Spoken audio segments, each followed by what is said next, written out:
ఎగిరెగిరి దంచినా అదే కూలి, ఎగరకుండా దంచినా అదే కూలి అన్నట్టు మనం ఎంత కష్టపడినా ఆ జానిడి పొట్ట కోసమేనండి. కానీ మన జానిడి పొట్ట కాంత బారెడి చేసి అసలు ప్రశాంతత లేకుండానే చేసేసుకుంటున్నామండి బాబు. ఏ కాదంటారా? మనలో మన మాట కుటుంబంలో అందరం కలిపి కూకుని భోజనం చేసి ఎన్ని రోజులైందండి? మన పిల్లలతో చిన్నపిల్లల్లా కలిసిపోయి మనస్ఫూర్తిగా ఆడుకుని అన్నాళ్ళయింది. ప్రశాంతంగా అన్నంలో గెంజేసుకుని ఆవకాయ ముక్క నంచుకుని తిని ఎన్ని యోగాలైంది కదా? ఇప్పుడు చెప్పండి, మన కాలంతో పరిగెడుతున్నావా పారిపోతున్నావా అని? యాండి మన చిన్నప్పుడు మీకు గుర్తుందా? కాలం మనతో నడిచేదండి. బళ్ళోకి వెళ్ళేటప్పుడు మైకా సంచి భుజాన్ని దాలించుకుని మన ఫ్రెండ్స్తో ఎడ్ల బండి వెనకాల ఏలబడుతూ కబుర్లు చెప్పుకుంటూ వెళ్ళే రోజులు గుర్తున్నాయా? కల్మషం లేని రోజులు ఎందుకు గుర్తుండో ఓ పాలి ఆ రోజుల్లోకి వెళ్ళొద్దామండి. రండి మరి. ఏడు పెంకులాట ఆడతా వరుసగా 7 పెంకులు పెట్టి బంతి అట్టుకుని కొడితే ఆతలోడు ఈపి విమానం మోత ఎక్కాల్సిందే. ఎంత దెబ్బ తగిలినా పగలో ప్రతీకారాలు లేకుండా పక్కపక్క నవ్వుకుంటా ఆడుకునేవాళ్ళం అండి. ఆ రోజులు మళ్ళీ వస్తాయంటారా? బళ్ళోకి వెళ్ళినప్పుడు పాసబెల్లకి ఏమన్నా తినాలనిపిస్తే ఇంటి దగ్గర నుంచి జంతుకులు మురుకులు జేబులో వేసుకుని మన పక్కోడికి కాకింగులతో చిన్న మొక్కెట్టి తిన్న రోజులు గుర్తున్నాయా? అద్భుతం అండి.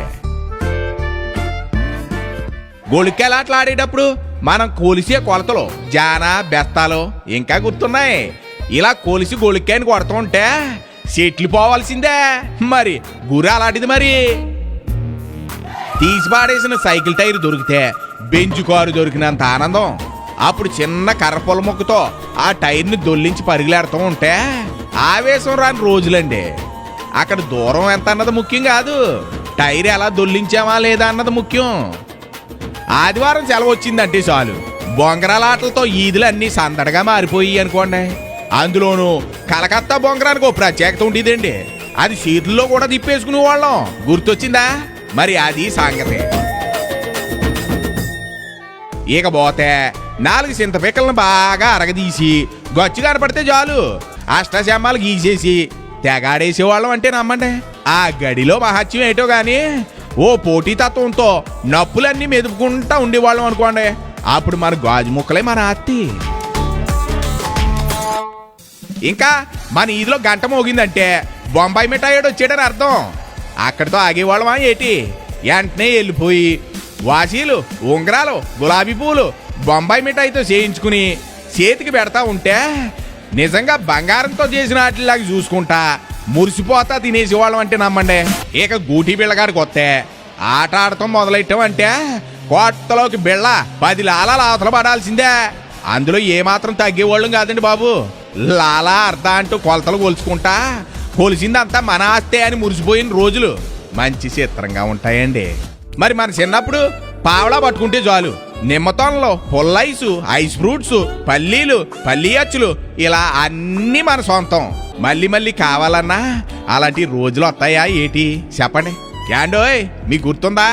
5 పైసలకి 5 గొట్టాలు 10 పైసలకి 10 గొట్టాలు ఏళ్ళకి పెట్టుకుని కరకరలాడుతా తింటా ఉంటే నా సామి రంగా ఆటి రుచి ఏటికి రాదండి. గొట్టాలా మజాకానా? మరి ఆ రోజుల్లో సైకిల్ నేర్చుకోవడం అంటే పెద్ద పనేనండి. అదేంటో దెబ్బ తగిలితే కానీ నీకు సైకిల్ రాదు రోయ్ అనేవారు. అలాగే దెబ్బ తగిలిది సైకిల్ వచ్చేది.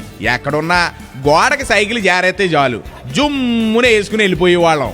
సాయంత్రం సమయంలో సందమామ ఎన్నుల్లో దెబ్బకి 2 దాచపళ్ళు ఆడుతూ ఉంటే ఆ చల్లటి ఎన్నుల్లో మంచం మీద పడుకున్న తాతయ్య చిన్నాన్న పెదనాన్న వీళ్ళందరూ కూడా చూసి తెగ మురిసిపోయేవారండి. అది అసలైన ఆనందం అంటేనే. అందుకే మానసిక ప్రశాంతతకు దగ్గరగా ద్వేషాలకు దూరంగానే ఉండేవాళ్ళం, ఆరోగ్యంగా ఉండేవాళ్ళం. ఇగో వీటిని చూస్తున్నారా? వీటి పేరు మర్చిపోయాను గాని గిరగిర గిరగిర గిరగిర తిప్పి లాగుతూ ఉంటే సుర్రు సుర్రు సుర్రుమని విష్ణుమూర్తి చేతిలో సుదర్శన చక్రం లాగా తెగ తిరిగేసేదండి. అలా తిప్పి తిప్పి తిప్పి లాస్ట్ కి నోట్లో ఎట్టుకుని చప్పలంతా ఇంటికి వచ్చేసేవాళ్ళం. ఆ బిళ్ళ పేరు పెప్పర్మెంట్ బిళ్ళ అనుకుంటాను. ఇప్పుడు కార్పొరేట్ స్కూల్ అని గొప్పగా చెప్పుకుంటున్నారు కానండి అప్పుడు కాకులు వాలి చెట్ల కింద ఉన్న పాఠాలు ఇప్పటికీ గుర్తున్నాయండి. ఆ చదువులు మనకి విలువలు నేర్పించే మరి.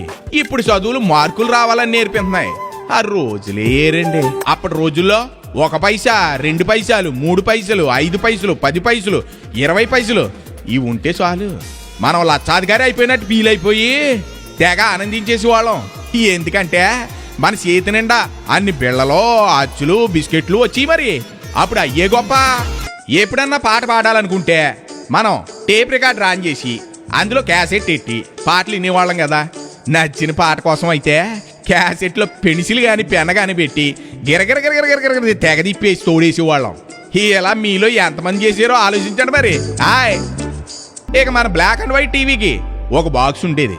ఆ బాక్స్కి 2 తలుపులుండి తెరిచిన తర్వాత కానీ టీవీ కనిపించేది కాదు.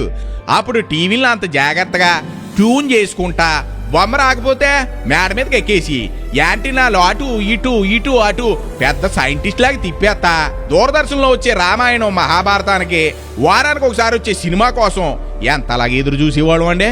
ఆ ఎదురు చూత్తంలోనే ఒక గొప్ప ఆనందం ఉండేదండి.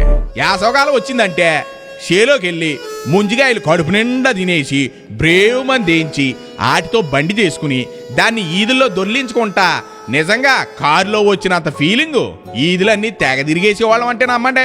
మీరు చేయించుకున్నారా ముంజిగాయలు బండి? అలా దొర్లించేటప్పుడు పక్కోడికి ఒకసారి ఇమ్మన్నా ఆత్రేపోతున్నట్టు ఫీల్ అయిపోయి ముంజిగాయ బండి ఇవ్వడానికి అసలే ఇష్టపడేవాళ్ళం కాదు కదా. ఇక మన అమ్మమ్మ గారు ఊరు వెళ్ళాలన్నా నానమ్మ గారి ఇంటికి వెళ్ళాలన్నా రైలు బండి మీద వెళ్ళడం అంటే అబ్బో ఎంత ఇష్టమో.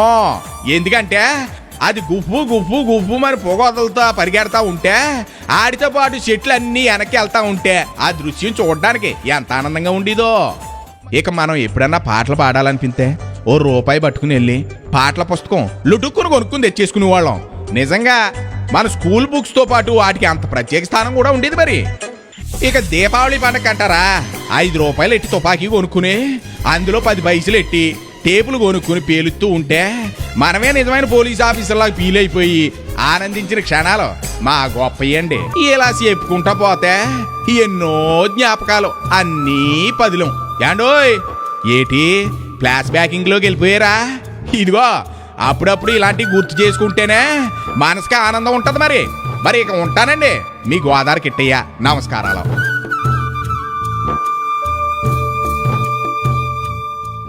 వినండి వినండి